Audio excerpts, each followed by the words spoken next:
Diane King here, and I want to welcome you to the Aroma Share Club. It is January 2016, and Happy New Year to you. And we are going to be making one of my most favorite things to make. But first I have to tell you a little bit about dehydrators. If you don't have a dehydrator, I suggest you get one.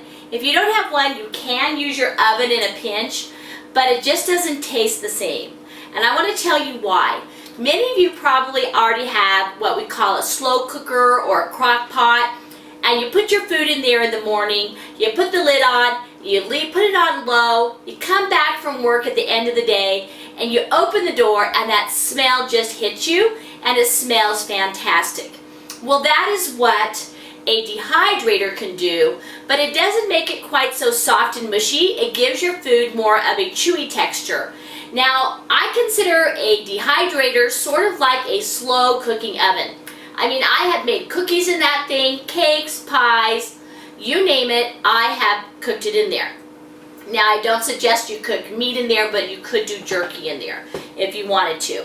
But what I'm going to make is marinated portobello mushrooms, which you can ask my kids. I usually have a tray of these in that dehydrator almost on a daily basis.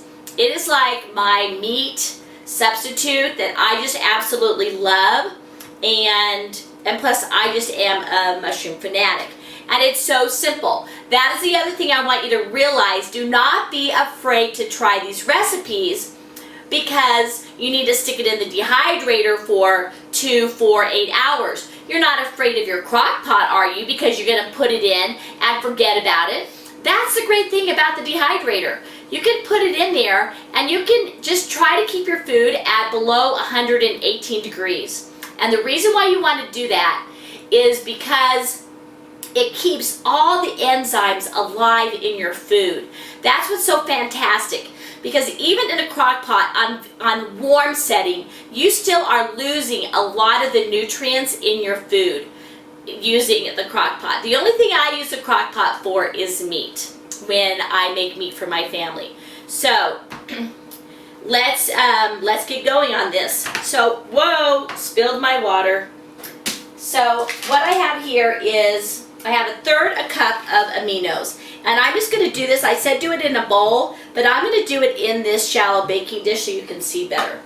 And then I have 1/3 cup of pure maple syrup. Put that in there. And then I have 1 clove of garlic that's been all smashed up for me already, thanks to my beautiful daughter Rebecca.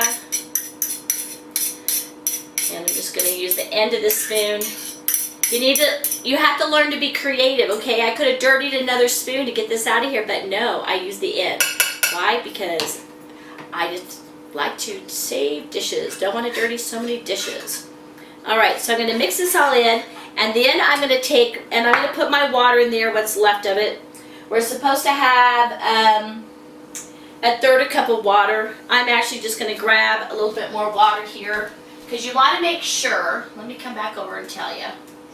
You want to make sure that you have enough marinade to cover your mushrooms.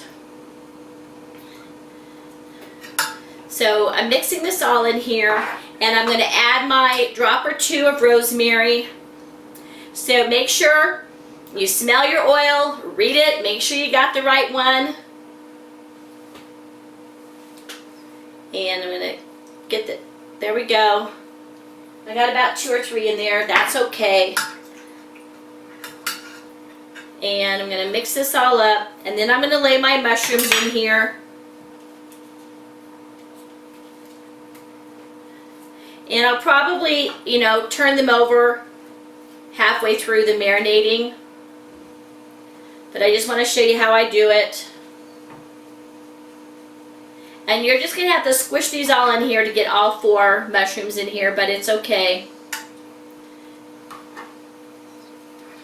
And you're going to let this soak. I many times will let it soak overnight, but you know what? I have been known to just let it soak for an hour. Or what I have also been known to do is just stick the whole thing with the marinade in the dehydrator, just like this, so that it can just slowly soak up this. That's when I'm like You know, this is like my version of microwaving. I don't microwave anything.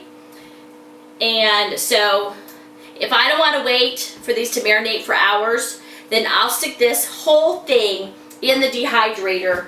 And it's super easy to do that. All you do is you can just take out these two bottom trays and stick it right in there. And turn it on. So super easy way to do that. And that's how I do cakes and pies in there. Let me get some of this stuff out of the way so that I can show you how you put these on here. So you're either going to use a cookie sheet with parchment paper on there, or you're going to use your dehydrator trays, and you want one of these Teflon covers because it keeps the liquid from dripping down through on your other things. The thing that's great about an Excalibur is the air blows through this way, and so you can have multiple different, you can have fruits and vegetables in here all at the same time, and the flavors are not going to get mixed up together because of the way the air blows through. So we're going to pretend that these have been soaking for a few hours. I think I tell you to do 4 hours or overnight is even better. If you eat this as much as I do, I usually always have some going in the fridge because I'm just crazy about them. So I would cover this whole tray here. I'm not going to do it all for you, but you want to leave a little bit of a space between them. It doesn't have to be a lot because they're going to shrink, because this is the size that they're going to be after you take them out of the dehydrator. And in the dehydrator at 116, this is about 2 hours. In fact, this is I think a little bit longer than 2 hours, but that's okay. They're just chewier, and they have sort of like a meat texture. They taste totally different than a raw mushroom. And you can see here, this was our mock mashed potatoes done with cauliflower, and then we garnish these, and you could actually make some kind of really good organic gluten-free gravy, put it on here, and oh my gosh, fabulous dinner. And so you're going to lay these all on here. You're going to put them in your dehydrator, and if your food is too fat, you just take out one of these trays, every other tray, so that they're not touching. You put the cover on, and you turn it on. And you're going to let that run for I think it's 2 hours, and when you take them out, they're going to look just like this, and they are going to be delicious. So what are you going to do? You're going to make all these recipes, you're going to share them with your friends, go to the Aroma Share page and like us, find these videos and share them on your Facebook page. You need to share the Youngevity message of our essential oils and how fabulous. Not only are they good for you, but they taste good as well. Now I want to talk a little bit about internal consumption of essential oils. This is the only way I really recommend it, is 1 drop in a whole recipe. So I hope you have a wonderful aromatic day, and we'll see you on the Aroma Share page.